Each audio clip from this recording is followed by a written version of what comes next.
책 읽어주는 미주놀. 자, 오늘부터 읽어드리는 이 책은 테슬라를 좀 한국인의 관점, 그리고 투자의 관점에서 테슬라뿐만 아니라 일론 머스크를 깊이 있게 다룬 그런 책을 찾던 중에 만난 도서거든요. 자, 오늘부터 바로 시작하도록 하겠습니다.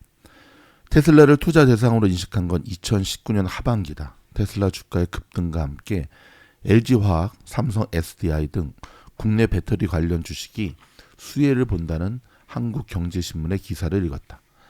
당시 나에게 미국 주식이란 국내 펀드를 통해 간접 투자하는 것이었다. 주변에 직접 주식 투자를 하는 사람들도 삼성전자 등의 국내 우량주나 코스닥의 테마주 위주로 보유했을 뿐 미국 주식을 샀다는 이들은 찾기 어려웠다. 단견이었다. 짧은 생각이었다는 거죠. 미국 주식을 알아본 소수의 고수는 한국 주식에서 갈아탄 지 오래였다.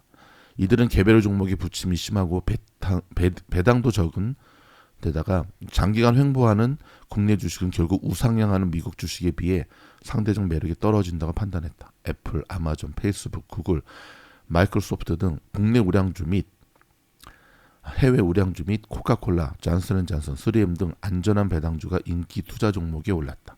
하지만 무엇보다 개인 투자자들의 마음을 사로잡은 주식은 테슬라였다. 이는 미국도 마찬가지였다. 테슬라는 2019년 3분기 흑자 전환과 동시에 2019년에 흑자 전환을 하게 됩니다. 중국 상하이 공장의 생산 준비가 완료됐다고 발표했다. 폭등의 방아쇠였다. 주가는 하루 만에 20%가 치솟았고 연말 30달러에 육박했다. 2020년 3월 코로나 사태로 조정받은 주가는 이후 고공행진을 거듭했다. 그해 200달러를 돌파하고 2021년 400달러를 찍었다. 불과 2년 만에 1000%가 넘는 상승률이었다. 글로벌 전기차 시장에서 판매 100만 대를 넘기며 실제 사업에서도 성공을 거뒀다. 테슬라를 의심의 눈초리로 보던 시장과 언론은 180도 달라졌다. 테슬라가 내일 파산해도 전혀 이상하지 않다고 말하던 공매도 세력은 백기를 들었다. 괴짜 CEO 일론 머스크는 세계 최대 부자이자 스티브 잡스를 잇는 혁신가로 바뀌었다. 그와 함께 성공의 맛을 본 투자자들의 테슬라에 대한 믿음은 종교처럼 굳건해졌다. 한국에선 이들을 테슬람이라고 부르기 시작했다. 일그러진 영웅 2022년 10월 화장실 세면대를 안고 트위터 본사에 들어선 머스크의 얼굴엔 한박 웃음이 피었다. 그는 수개월간 법정 소송 끝에 440억 달러, 약 61조 원의 트위터를 인수했다. 이 모습을 본 주주들은 못내 찹찹했다. 2022년 머스크는 인수대금 마련을 위해 테슬라 주식 229억 달러, 약 32조 원어치를 처분했다. 그의 테슬라 주가는 60% 폭락했다.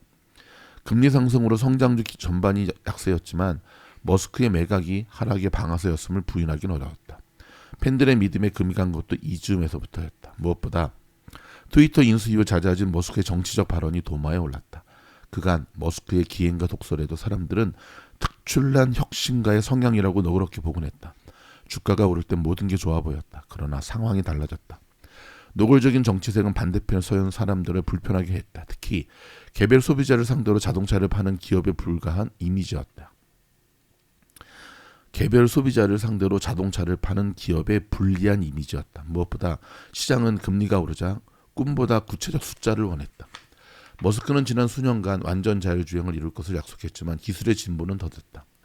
인간형 로봇 옵티머스는 아직 시제품 단계였다. 2023년부터 전기차 시장이 둔화되자 테슬라 매출의 주력인 자동차 판매 성장세도 떨어지는 조짐을 보였다. 테슬라는 가격 인하로 대응했다. 한번 꺾인 주가는 쉽사리 전고점을 회복하지 못했다. 한국인에게 테슬라는 무엇인가? 횡보하는 주가에도 테슬라는 서학개미 부동의 원픽이었다.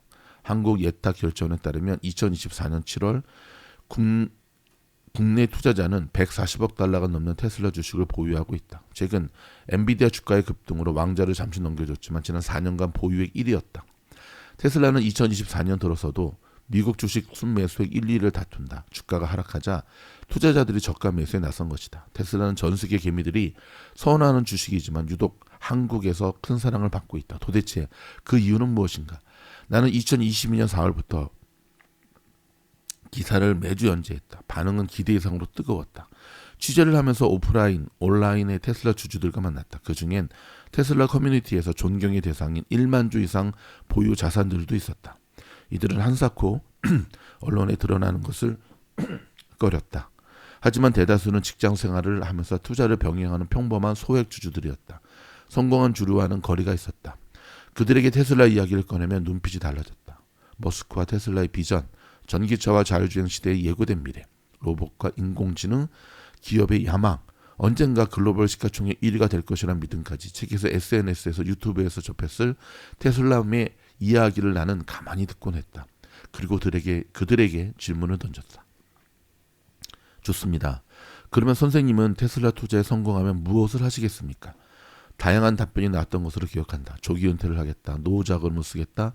테슬라 사이버 트럭이나 로봇 옵티머스를 사겠다. 머스크의 화성행 로켓에 타겠다. 하지만 가장 많았던 대답은 집을 사겠다였다. 그 중에서도 단연 서울 아파트를 꼽았다. 나는 그 답변에서 나도 성공하고 싶다는 강한 열망을 읽었다. 그들은 이미 다락같이 오른 부동산은 진입하기에 늦었다고 판단했다. 그리고 그 대안으로 테슬라라는 로켓을 택했다. 테슬라는 일론 머스크라는 남아프리카 공화국 출신 이민자가 일으킨 회사다. 그는 맨주먹으로 시작했다. 하루 $1 살아가는데 큰 지장이 없었다. 잃을 것이 없었기에 두려울 것도 없었다. 그에겐 어린 시절부터 키운 꿈과 야망 그리고 인재들을 불러 모을 열망이 있었다. 그것은 범인이 이야기엔 너무나도 큰 것이었다. 머스크는 평생을 사람들에게 손가락질 당하는 비주류로 살았다. 상관없었다. 그에게 조롱하는 일을 악물게 하는 연료와도 같았다. 세계 최고 투자 반열에 오른 지금도 그는 전혀 달라지지 않았다. 대다수 언론은 머스크의 트위터 글을 두고 하락장에서 고통받는 테슬라 주주들을 조롱하는 뜻으로 이해했다. 하지만 내 생각은 달랐다. 그는 특히 힘든 시기에 본인을 믿어준 주주를 비웃는 사람이 아니다. 테슬라 주가가 하락하는데 광대짓 하지 말라는 경고의 말. 머스크는 답했다. 되돌리기엔 너무 늦었어. 나는 이 아웃사이더의 성공 스토리가 한국인에게 묘한 울림을 준다고 생각했다. 언젠가부터 한국은 성장의 벽에 부딪혀 고착화되어 가고 있다. 한계를 뚫고 나갈 기업가 정치는 자취를 감추고 보신주의만 팽배하다. 겹겹이 쌓인 규제와 기득권의 카르텔은 젊은이와 혁신을 옥죄고 있다. 머스크가 한국에서 태어났다면 의대에 갔을 것이란 세간의 자조는 괜히 나온 말이 아니다. 문제를 풀어야 할 정치권은 좌우 어디도 의지가 없어 보인다. 왜 한국인은 머스크에게 열광하는가? 틀을 깨부수고 있는 세기의 천재 또는 관종, 우리는 오랫동안 그 같은 남자의 등장을 갈고 있는지 모른다. 나는 주류 언론과 SNS, 유튜브에 범람하는 묻지마 찬양 또는 비난 대신 진짜 그의 모습을 알고 싶었다. 정확히는 한국인에게 테슬라는 어떤 의미인지 찾고 싶었다. 일부에서 혁신의 주역들은 그 고민의 결과물이다. 지금까지 머스크를 다룬 수많은 전기와 저서가 나왔다. 대부분 그의 일생을 시간순으로 정리한 것들이었다. 나는 접근법을 달리했다. 머스크와 관련된 주요 인물을 선별해서 그의 여정을 에피소드별로 재구성했다. 가족과 애인, 동료, 심지어 정치인, 적들까지 다룬컨대 머스크를 모르고선 테슬라를 안다고 할 수가 없다. 그의 스토리로 이 책을 시작하는 이유다. 2024년 초에 머스크는 테슬라가 성장의 물결 사이에 있다고 말했다. 제 1장 성장의 물결은 전기차 전환 혁명이다. 그는 창업 20년 만에 연간 180만 대를 파는 글로벌 자동차 회사를 일궜다. 실로 기적 같은 일이었다. 테슬라는 크라이슬러 이후 성공한 유일한 미국 자동차 회사가 됐다. 여러분, 크라이슬러는 1925년에 설립이 됩니다. 하지만 고금리 환경 속 불어닥친 전기차 수요 부진과 중국 경쟁자들의 부상은 테슬라의 성장세를 꺾었다. 머스크는 본인이 공언한 2030년 2천만 대 판매가 불가능하다고 판단하자 미련 없이 제1 성장 모델을 버렸다. 그리고 회사의 비전을 리부트했다. 그럼 모두에게 말했다. 테슬라는 이제 AI 로봇 컴퍼니라고.